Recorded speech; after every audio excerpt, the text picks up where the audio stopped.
Carbon तत्व पूरी धरती पर हर जगह पाया जाता है। हर जिंदा चीज में, समुद्रों में, जमीन के नीचे और थोड़ी मात्रा में वातावरण में। वातावरण में मौजूद कार्बन ऑक्सीजन से बंधा होता है कार्बन डाइऑक्साइड के रूप में CO2। जब कार्बन किसी जीवित चीज का हिस्सा होता है तो यह कई रूप ले सकता है। एक DNA मॉलिक्यूल, प्रोटीन, वसा या फिर कार्बोहाइड्रेट। पौधों के कुल वजन का आधे से अधिक हिस्सा कार्बन ही होता है। प्रकृति में मौजूद कार्बन हर समय गतिशील रहता है। वातावरण, पौधों, जानवरों, समुद्रों और जमीन के बीच गोल गोल चक्र में घूमता रहता है। एक ऐसे चक्र में जिस पर धरती का हर प्राणी निर्भर है। पौधे वातावरण से प्रकाश संश्लेषण द्वारा कार्बन डाइऑक्साइड लेते हैं और कार्बोहाइड्रेट बनाते हैं।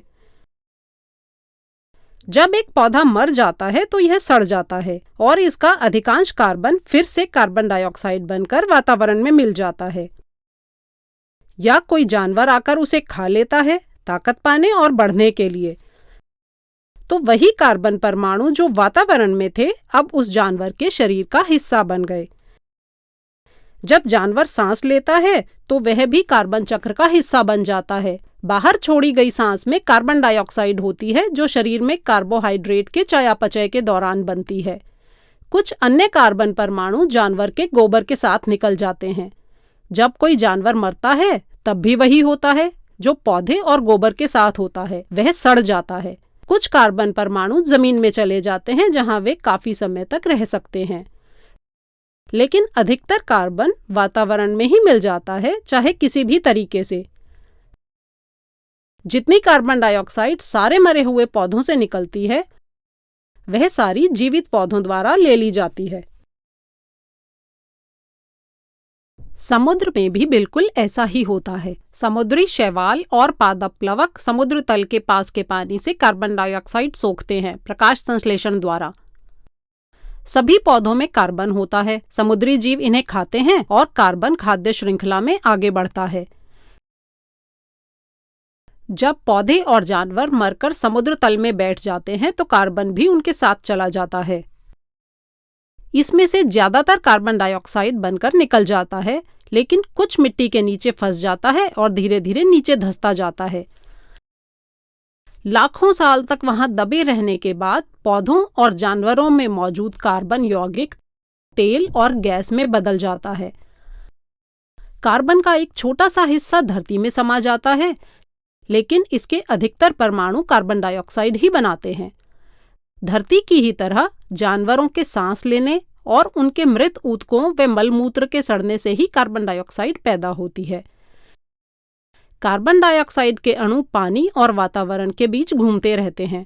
आमतौर पर जितनी कार्बन डाइऑक्साइड हवा से पानी में जाती है उतनी ही पानी से हवा में आती है। इस तरह सब कुछ आपस में जुड़ा हुआ है। हवा, पौधे, जानवर, समुद्र और धरती। केवल पौधे ही हैं धरती पर और पानी में भी जो कार्बन डाइऑक्साइड को सोखते हैं और जीवों के सांस लेने, चयापचय और सड़ने से यह वापस आ जाती है। कुछ कार्बन कार्बन डाइऑक्साइड के रूप में वातावरण में होता है और कुछ धरती की सतह के अंदर होता है। ऐसे कई तरीके हैं जिनसे कार्बन निकलता है। किसी चीज को जलाने से भी कार्बन निकलता है, वही कार्बन डाइऑक्साइड के रूप में।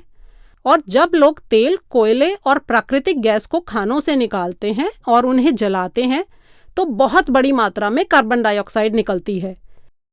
इससे कार्बन चक्र का संतुलन बिगड़ जाता है, क्योंकि पौधे उस अतिरिक्त कार्बन डाइऑक्साइड को सोख नहीं पाते जो हम इन सब के द्वारा छोड़ते हैं। वातावरण में बढ़ी हुई कार्बन डाइऑक्साइड की यही मात्रा मुख्य कारण है जलवायु के उस परिवर्तन की जो हम देख रहे हैं। इसलिए इस जलवायु परिवर्तन से बचने के लिए हमें कार्बन चक्र के संतुलन को फिर से प्राप्त करने के तरीके ढूंढने की जरूरत है।